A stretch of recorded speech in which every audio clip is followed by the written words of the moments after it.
Сөйлем дедіңіз бе, айтып қойыңыз. Абдурашидке сөз беріп қойғыла. Султан Абдурашид, микрофон беріңіздер. Рахмат жон.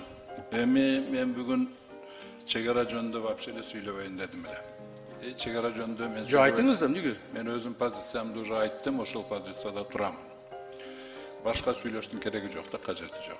Емі сіз маңа личный мені фамилиямды атып, күнөөлөрдү коюп атканыңыз үчүн мен ошол жөнүндө сөз кылайын.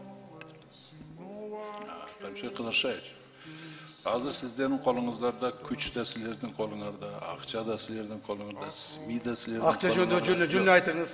Давайте, не будем там друг друга здесь полемику устраивать. Причем тут бардыгы ресурстар силердин колуңарда. Эмне десеңер жараша. Андай эмес. Мен факт, я перед Султан Абдурашидович, давайте вот так. Камши Кыдыршаевич, сиз сүйлөп атканда мен сизди перебиваю. Я буду перебивать вас. Вы начинаете обратно политику здесь играть. Политику не надо играть. Знаете что? Знаете что? Я перечисляю здесь факты. Я вас не обвиняю. Вас будет обвинять органы, которые соответствующие. Да.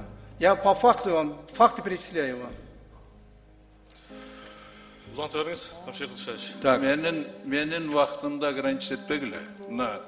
Нормальный бардын сүйлөп алайын. Хорошо, азыр эми анандай мындай деп 10 минут, 5 минут деп ограничить этпегиле.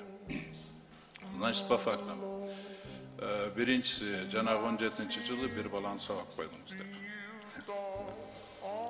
Ал биринчиден да, эгер ошол чындык болсо, ошол видеокамералар бар ошол жерде. Кана видеосведение. Анан кийин аны мен көртүп, буунтуп, жөн эле тепкилеп салгандай кылып айтып атасыңар. Ошол экспертизанын сүрөттөрү, эмелер каякта ошол? Жок да эчтеке. Голдый сөздөр да. Мугалимдердин айтышы боюнча дагы өзүбүз көргөн жокпуз, бирок ушинтип айтты. Жаш балдар там какие-то пацаны 6-класс, 5-класстан эмес. Их вообще показания тура эмес. Они что скажут, то эмес. Анан кийин анын бардыгы болгон нерсе бул уюштурулган провокация. Мен ошондо деле айтканмын. Ал жерде менин аялым чыгып, ошол жанагы материнский, родительский фонддор түзүп атам, бул мыйзамдуу эмес. Бул барышы болбойт деген үчүн менин баламды ошол жерде куугунтукка алгандар. Менин баламды ошол жерде мугалимдер сабактарда отуруп, мана силердин автаңардан мына ушул Бекер Айжигиттин баласы окуп атат. Анан кийин изгой кылып бүт бардыгын. Анан кийин жанагы 3 постоянный рекет кылып, ошол 3-4 бала ол менин баламды эме кылып рекет күн вымогательствомен заниматься этип жүргөн.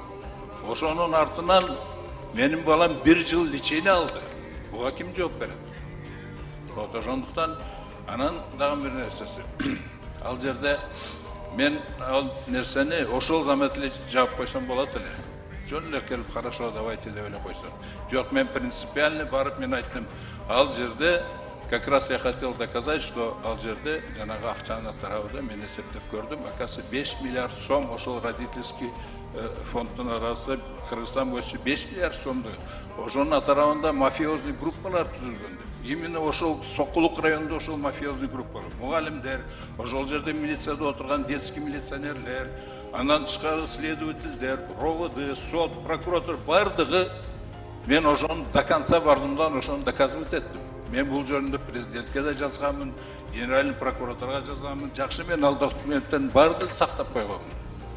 Анан кийин анын эмеси алар өздөрү дагы өздөрү следовательдер менин мойнума эчтекени кое албай, почти 1 жылдан ашык созуп жүрдүлөр дагы.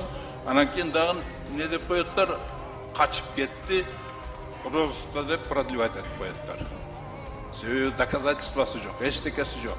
Прямой ошондо мен түшүндүм, что адвокаттар дагы булар жөн эле азыркы күндө биздин адвокаттар нотариус болуп калды. Следовательдердин ошолордун бардыгы дознаниядан кен, следствиеден келген нерсени эле узаконить этип берет экен алар. Ошондой болуп калды. Сот деле ошондой болуп калды. Мен ошондо до конца бардым для того, чтобы понять всю мафию, всю цепочку. Ошондо соттун немесиге чейин барам. Бирок тиги жерден в связи с тем, что, значит, актуальности жоголду, деп туруп, анан кийин сурок өтүп кетти деп жапкан. То есть у меня нет никакой судимости. Она закрытая. И никакой жанагы өзүңүз жакшы билген регистрацияда жок андай нерсе.